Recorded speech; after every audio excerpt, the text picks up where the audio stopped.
Briefly, we're going to go north of the engine house now on our way to Weyerhaeuser. And this is the engine facilities right here. You can see the bridge.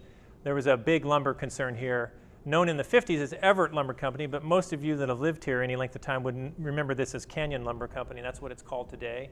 The family is still running it. It's a much smaller business now, but it's on a portion of the same site. And the tracks in here, you'll notice the red and orange dashes. This is jointly owned by the NP and the Milwaukee. So you've got the spurs serving it coming up the side here, and there's a log dump here, and then it curves in front of these buildings. And this track was longer and then shortened by the 50s. But got the mill here, and then storage, dry storage, and things like that here. We're just going to look at it from a couple of different angles.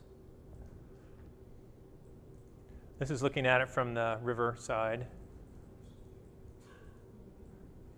You can see the log dump track here and logs that have been dumped into the mill, the main mill here.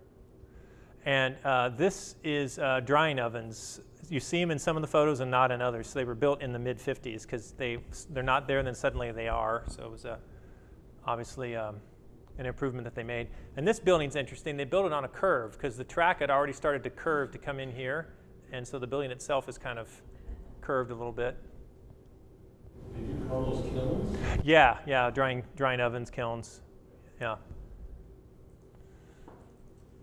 And then here, looking at it, looking more or less directly east from 1955. And one more here. This is 1959. A little higher, a little steeper angle. You can see a little bit better some of the buildings. Pretty cool, but this is one of those, you wouldn't recognize any of this today. There's Canyon Lumber's right in this area, but it's all been reconfigured and it's quite a bit smaller, to meet the kind of work that goes on with forestry products today.